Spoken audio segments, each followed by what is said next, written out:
Audio Jungle.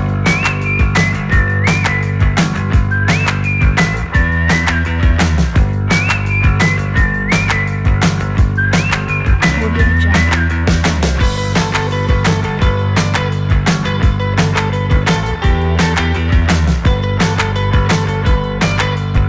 Audio Jungle.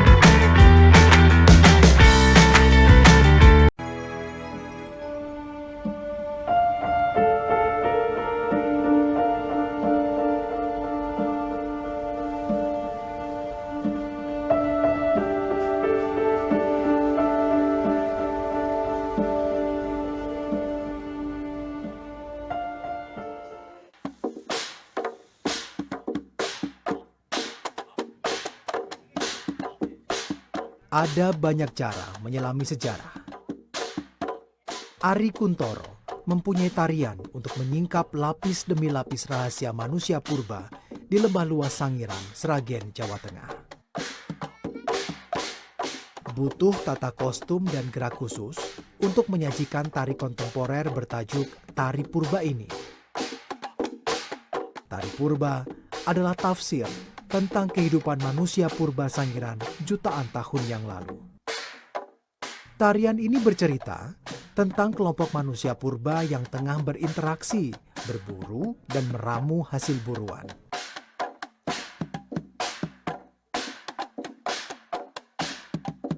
Sejak ditampilkan pertama kali saat peresmian kembali Museum Sangiran tahun 2013, tarian ini menjadi semacam identitas budaya baru Sangiran.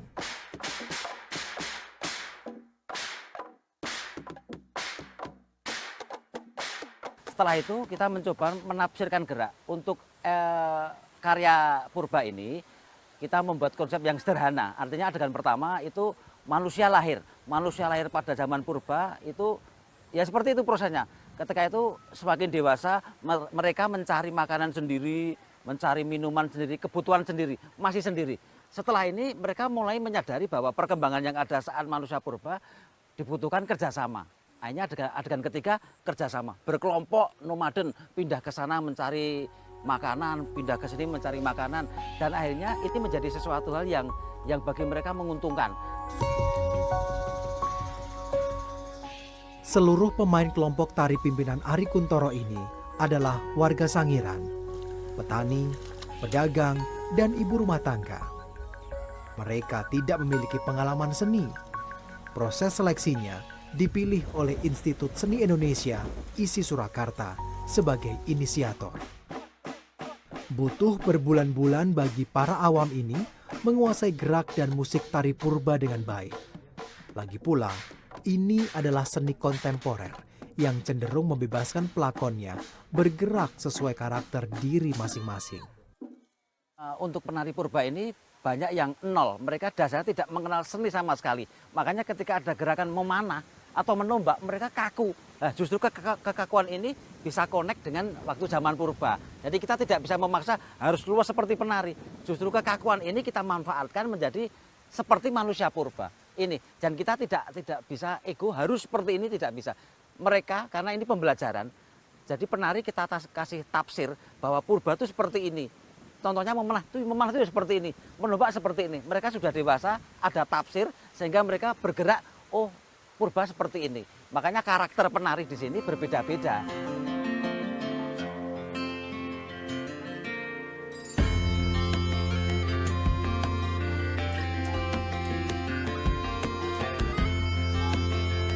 Dengan luas 52 km persegi, wilayah Situ Sangiran berada di antara dua kabupaten, Sragen dan Karanganyar, Jawa Tengah. Awalnya, berbagai penggalian fosil tidak terlalu banyak berpengaruh pada kehidupan ekonomi warga. Laiknya wilayah pedalaman Jawa, mata pencaharian penduduk Sangiran adalah petani. Sebagian buruh tani atau pedagang yang aktivitasnya berpusat pada jalan-jalan desa. Baru beberapa tahun belakangan ini, keberadaan Sangiran sebagai kawasan situs purbakala terkemuka di dunia mampu memberi imbas pada masyarakat. Selama belasan tahun, sejak ditetapkan sebagai cagar warisan dunia tahun 1996, keberadaan Sangiran tidak vital sebagaimana sekarang. Dari jumlah wisata yang ada di Kabupaten Sragen, ini yang menjadi yang paling utama. Karena tidak ada sektor pariwisata lain yang bisa menunjang. Dan ini yang menjadi unggulan kami. 30% lebih saya pikir untuk menunjang pariwisata di Sragen. Dan pendapatan asli daerah pun sesuai dengan target lah. Kita sama-sama merasakan benefit dan keuntungannya. Pembangunan Museum Sangiran dan 3 museum pendukung di sekitarnya sedikit banyak juga mengubah perspektif sosial budaya warga. Pariwisata kini juga menjadi objek aktivitas warga. Beberapa beralih menjadi pegawai museum yang memang merekrut warga sekitar. Sebagian lainnya membentuk kelompok-kelompok sadar wisata atau membuat komunitas seni yang tetap berhubungan dengan kepurbakalaan, seperti halnya yang dilakukan Ari Kuntoro lewat tari purba.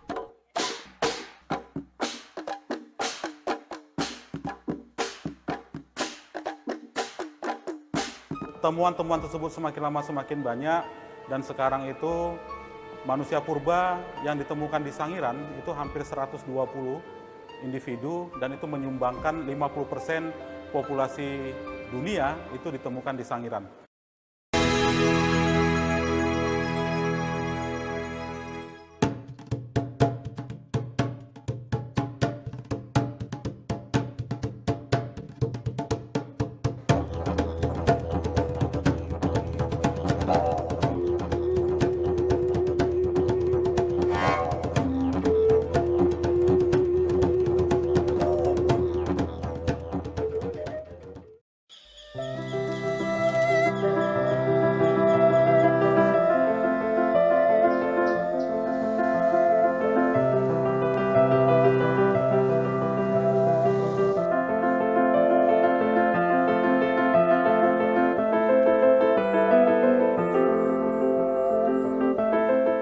Peradaban purba telah menjadi identitas Sangiran sejak hampir 90 tahun atau sejak dimulainya eksplorasi lembah Sangiran pada 1934 lalu oleh sarjana Belanda von Koningswald. Ratusan fosil atau sisa makhluk hidup yang sudah membatu dengan umur 1,5 juta hingga 300.000 tahun berserakan di tanah tua Sangiran. Ribuan fosil dari beragam jenis makhluk hidup purba ditemukan di sini, tersebar di berbagai lokasi dari mulai sungai, pekarangan warga, hingga tebing-tebing yang longsor. Fosil gading gajah purba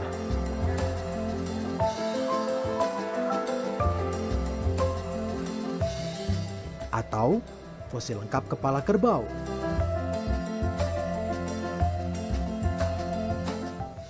Hingga yang monumental yang membuat Sangiran sangat dihormati oleh para peneliti purbakala dunia adalah ditemukannya bagian tubuh dari 120 individu Pithecanthropus erectus atau Homo erectus sejak tahun 1934 hingga sekarang.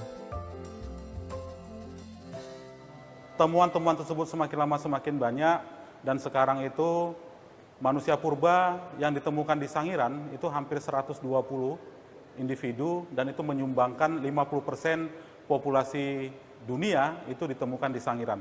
Nah, kenapa Sangiran itu merupakan situs yang dihormati di dunia gitu ya? Karena di sini itu ada 4 evolusi yang terjadi.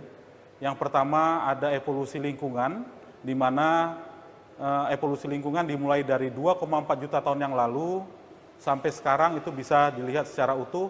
Kemudian ada evolusi manusia, yang pertama adalah Homo erectus arkaik yang sangat tua, usianya 1,5 juta tahun yang lalu, kemudian menjadi evolusi fisik tipik, ya, dia hidup 800.000 tahun yang lalu, kemudian terjadi Homo erectus yang progresif, dia hidup sekitar 300.000 tahun yang lalu. Meski terdapat kontroversi, sebagian peneliti purbakala sepakat Homo erectus menjadi kepingan penting bagi perkembangan ilmu pengetahuan. Sangiran juga dianggap kunci untuk makin memahami evolusi manusia. Keistimewaan ini yang tidak ditemukan di situs manapun di seluruh dunia. Datang dan menghuni Sangiran sejak 1,5 juta tahun lalu, Homo erectus membangun peradaban di Sangiran dengan berburu, mengenal api, dan membuat peralatan sederhana dari batu. Dia jauh lebih cerdas dari pendahulunya. Selama lebih dari 1 juta tahun, kapasitas otak Homo erectus berevolusi cepat dari 300 cc berkembang menjadi 1.300 cc, nyaris menyamai kapasitas otak manusia modern sebesar 1.400 cc. Karena itu, Pithecanthropus atau Homo erectus Sangiran kerap dianggap sebagai missing link, sebuah mata rantai yang hilang dalam teori evolusi Darwin. Audio Jungle.